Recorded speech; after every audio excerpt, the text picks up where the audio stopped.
right, what's going on, you guys? Nick here with Nick Strength and Power. I've got a couple of interesting stories for you guys today. The first story that I've got for you guys today, big Ramy's Olympia prediction. So this was on the Ronnie Coleman's Nothing But a Podcast. Great name, by the way. So it was a long interview. There's a lot of stuff they went over, but I think one of the standout parts of that interview was Big Ramy's actual top 4 predictions for the Olympia.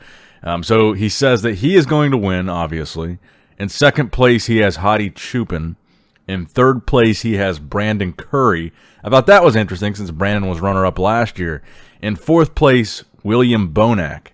So I thought this was interesting because if you look back at Brandon Curry's predictions that he gave on Fuad Abiyad's podcast, it's the same top 4, just in a different order. So Brandon's top 4, he had himself winning, Ramy in second, Bonac in third, Hadi in fourth. So again, same top 4, just a different order. Could this be the correct top 4? Whether, they're both Olympia champs, Brandon and Ramy, and they both have the same guys in the top 4 in a different order.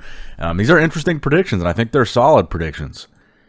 And in my predictions, the only guy I had different was including Nick Walker in my top 4. I had Brandon, Hadi, and Ramy in the top 4 as well. But I kind of agree a little bit more with Ramy's. I think that Hadi would be most likely to be the runner-up this year. But we have yet to see, what this different version of Brandon is going to look like, supposedly bigger. We're going to talk about that later on in the video. Now, another thing that Ramy also said in this Ronnie Coleman podcast, and by the way, Ronnie Coleman has been doing a pretty good job with these pre-Olympia podcasts. There's been a lot of good little sound bites and clips that have came out of these recent podcasts. But Ramy also said, I can say that Derek Lunsford will be dangerous, very dangerous if he comes in shape. From some of the videos that I've seen, he needs to keep the size. The game is not all about that. It's more important to come in shape. I believe Hany Rambod is smart. He will bring him in good condition. If he does that, he will be in the top 6 for sure. So Big Ramy, beyond the top 4, also says that if Derek Lunsford comes in good shape, Derek will crack the top 6. Now, I also agree with that. I've got Derek in my top 6 as well. Let me know what you guys think in the comment section below. Let me know your Olympia predictions. After looking at Brandon's, after looking at Ramy's, now you've already heard all of mine for all the divisions, 212, Classic, and Men's Open. Let me know just do your top 4 here. Your top 4 Olympia predictions in the comments down below compared to Ramy's and Brandon's. How accurate do you think that top 4 prediction is? Now, next up in the news, speaking of Brandon Curry, we did get a picture from Brandon today. Whether or not it's recent, I'm still not sure. All he had in the caption was an hourglass emoji. And typically, when he does post a throwback or an older picture, he does make note of that in the caption. This picture, he didn't say anything about it being old. There's a lot of comments on that post saying that it's recent from fans. I think that in all likelihood it's from this prep, but I highly, highly doubt it was taken this week or taken today or taken this close to the Olympia. It's probably from some point during this prep, but I don't think it's from this week. And the main reason that I don't is because he looks so big here. He looks really round. He looks really full. Although we know that's kind of been his goal. Apparently this year was to come in bigger. He said he was weighing 265 pounds.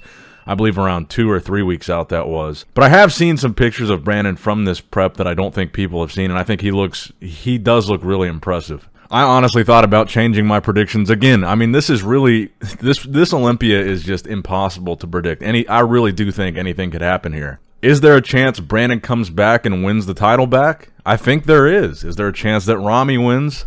Obviously, yes. I think, is there a chance someone completely new comes in and wins that nobody's expecting? I think that's possible as well. This is a freaking tough one, man. Now, next up in the news, we did get a little bit more in the way of physique updates from Chris Bumstead at under a week out training with his coach, Hany Rambod. The only real pose that we got in that update was a front lat spread pose, which in my opinion is one of Chris's most impressive poses from a standpoint of stage presence. Just the sheer width and the size of Chris in that pose, I think that's one of the poses where he really excels in terms of having all eyes drawn to him. One of those just kind of showstopper poses for Chris. But I still have to say, I do think it's odd that we haven't really gotten one real physique update from Chris, like what we see from Urs, like what we see from Ramon. And Chris usually does post physique updates like that. You remember all the shots of him in his garage leading up to a couple of those Olympias. I mean, he posted a lot of physique updates for other Olympia preps.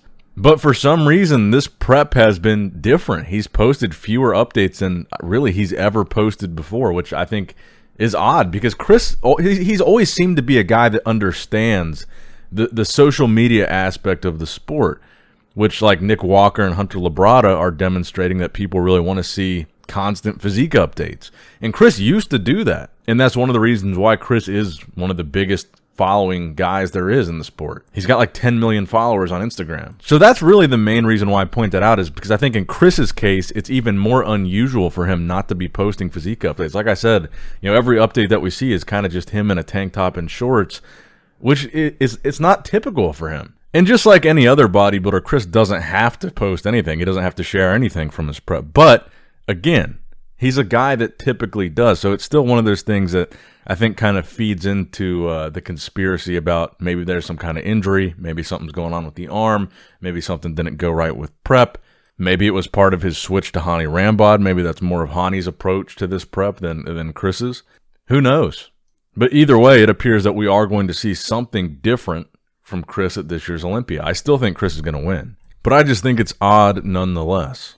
And the final story that I have for you guys today, the recent physique updates from this week of Tonio the Mutant Burton. So Tonio won the Legion Sports Festival. He moved up from the 212 category, put on a pretty significant amount of size, great conditioning, very competitive as a men's open guy, winning some of these open shows.